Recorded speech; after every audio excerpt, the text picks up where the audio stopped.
বনে কিংবা জঙ্গলে থাকি না, ঘরে থাকি। তো সবাই তো ঘরে থাকে। না মানে আমি আমার স্ত্রীর ঘরে থাকি। মানে আপনি কি ঘর জামাই? মানে আপনি ঘর জামাই? না, পরিচয় দিতে ভয় লাগে। আপনি কি ঘরেই থাকেন? না, আমি তো আমার ঘরেই থাকি। আচ্ছা বলুন তো, আপনি ঘর জামাই কেন? কেন যে মানুষ বারবার জিগায়, আমি তো জানি আমি ঘর জামাই। করি না আই তাই বউয়ের টাকায়, নিজেও চলি বউয়েও চালাই।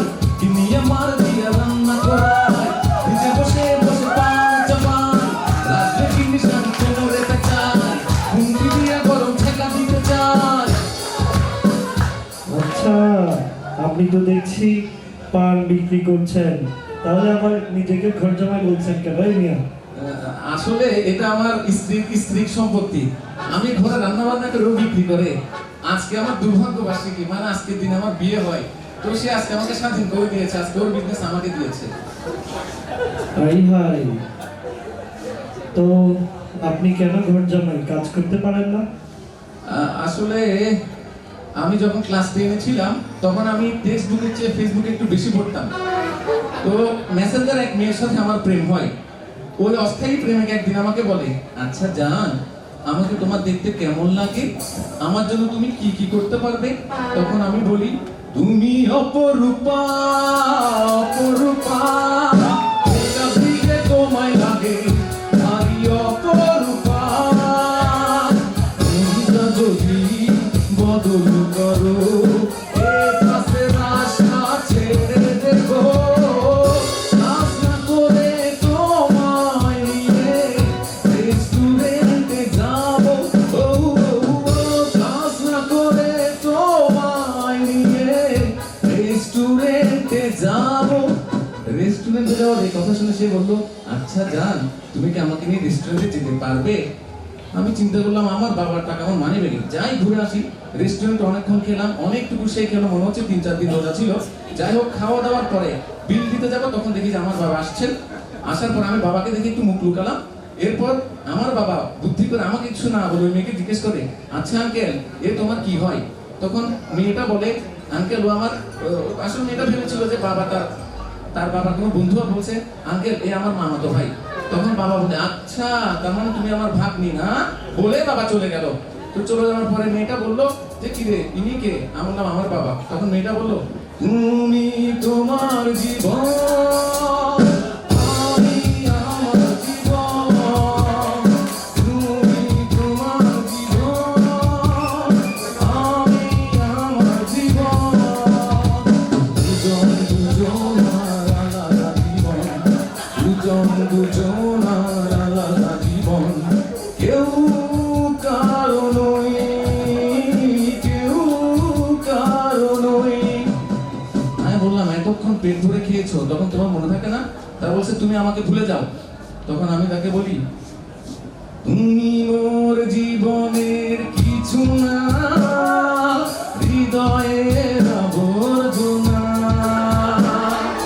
তুমি মোর জীবনের কিছু না, হৃদয়ের আবর্জনা। তোমাকে আমি ভুলতে পারি, নিজেকে যাবে না ভোলা। তারপর মেয়েটা বলে, তুমি এখন থেকে আমাকে কোনো কল দিবা না। তখন আমি বলি, মাইয়া রে তুই অপরাধী রে, যাইবার আগে তোর বান্ধবীর নাম্বার দিয়া দে। মাইয়া রে তুই অপরাধী রে, যাইবার আগে তোর বান্ধবীর নাম্বার দিয়া দে। এমনই শুধু আমি নাম্বার না দিয়েই চলে গেল। যাই হোক, আমি ফোনে কথা বলতে বলতে বাসায় ঢুকছিলাম, তখন আমার বাবা আমার মাকে উদ্দেশ্য করে বলছে, ও পোলার মা, তোমার পোলা কথা শুনে না, ফোনে শুধু কথা কয়, বই পড়ে না।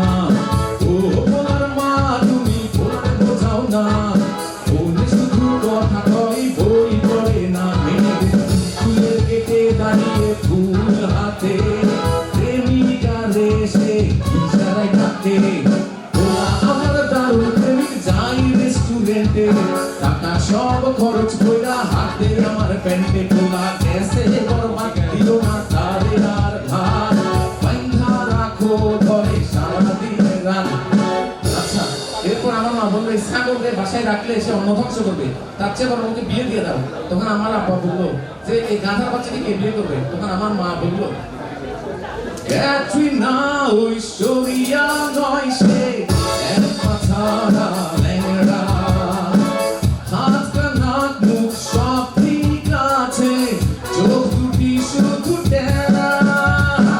ক্যাটরিনা ঐশ্বরিয়া নয় সে এক মাথারা ল্যাংড়া, হাত কান মুখ সব ঠিক আছে, চোখ দুটি শুধু টেরা। অতঃপর 6 ভরি স্বর্ণ আর একটা ফ্রিজ আমার বাসায় এলো আর আমাকে আমার শ্বশুর বাড়িতে পাঠানো হলো। তো বিয়ের রাতে দেখা যায় মেয়েদেরকে জড়িয়ে ধরে মা কান্না করে।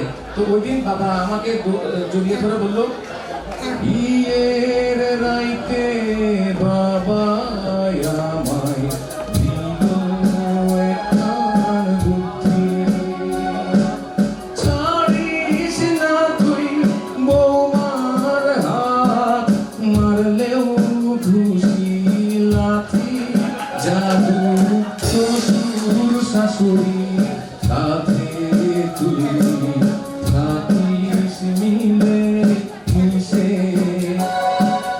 এরকম অনেকদিন আছে, হঠাৎ করে ইচ্ছে হচ্ছে বাপের বাড়িতে যাবো।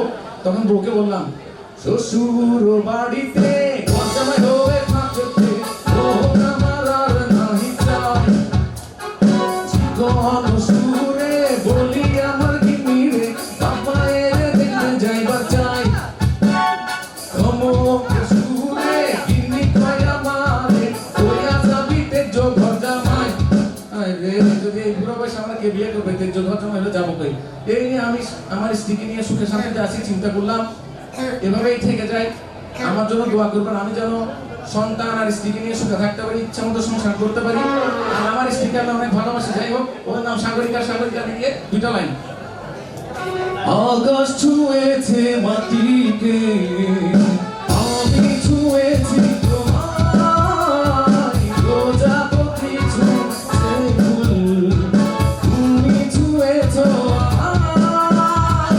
সাগরিকা বেঁচে আছি তোমারই ভালোবাসায়, আকাশ ছুঁয়েছে মাটিকে, আমি ছুঁয়েছি তোমায়, প্রজাপতি ছুঁয়েছে ফুল, তুমি ছুঁয়েছো আমায়। সাগরিকা বেঁচে আছি তোমারই ভালোবাসায়। আমার জন্য দোয়া করবেন যেন আমি ভালো থাকি। সবাইকে ধন্যবাদ শোনার জন্য। ধন্যবাদ।